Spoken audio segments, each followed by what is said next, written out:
চালু হলো ঢাকা খুলনা ও ঢাকা বেনাপোল নতুন ট্রেন। সকালে কমলাপুর রেলওয়ে স্টেশনে আনুষ্ঠানিকভাবে উদ্বোধন করা হয় নতুন 2 জোড়া ট্রেন। এ সময় রেল উপদেষ্টা ফাজুল কবির খান জানান, নতুন এই ট্রেনগুলোতে দ্রুত যাতায়াতের ব্যবস্থা করা হয়েছে।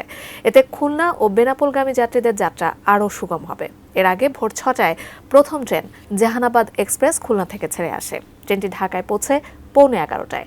পরে রূপসী বাংলা এক্সপ্রেস ট্রেনটি 11টা 20-এর দিকে বেনাপোলের উদ্দেশ্যে ছেড়ে যায়। ঢাকা খুলনা ঢাকা ও ঢাকা বেনাপোল ঢাকা ট্রেন 4টি সাপ্তাহিক বন্ধ থাকবে সোমবারে। এছাড়া প্রতিদিন জাহানাবাদ এক্সপ্রেস খুলনা থেকে ভোর 6টায় ও ঢাকা থেকে ছাড়বে রাত 8টায়। দর্শক, ঢাকা থেকে পদ্মা সেতু হয়ে মাত্র 2.5 ঘন্টায় যশোরে পৌঁছে যাওয়া যাবে আজ থেকে। রূপসী বাংলা এক্সপ্রেস ঢাকা থেকে যশোরে বেনাপোলের উদ্দেশ্যে রওনা হয়েছে বেলা 11টার দিকে। ওই ট্রেনে আছেন আমাদের সহকর্মী জাবেদ আক্তার। আমরা বিস্তারিত জানতে যোগ হচ্ছি তার সঙ্গে। জাবেদ, কি জানাবেন?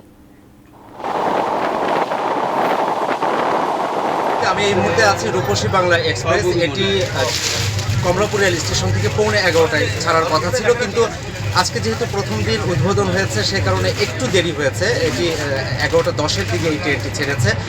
পৌনে 11টার সময় ট্রেনটি ছাড়ার কথা ছিল এবং যশোরে পৌঁছানোর কথা ছিল দুপুর 1:15টার ভিতরে, এবং বেনাপোল এক্সপ্রেস যেটি এটি বেনাপোলে পৌঁছানোর কথা 2:30টার সময়। ট্রেন কিন্তু একটি, যেটি খুলনা থেকে যখন আসছে তখন আসলে জাহানাবাদ নাম এক্সপ্রেস নাম নিয়ে আসছে, আবার যখন ঢাকা থেকে যাচ্ছে তখন আসলে রূপসী বাংলা হয়ে যাচ্ছে। এখানে অনেকেই আছেন যারা নিয়মিত যাত্রী, এবং 9 থেকে 10 ঘন্টা অনেক সময় লেগে যেত খুলনায় যেতে। যশোরে যেত অলমোস্ট 8 ঘন্টা সময় লাগতো। তো তাদের আসলে অভিজ্ঞতা কি, সেই কথাগুলো আমরা একটু শুনে আসি।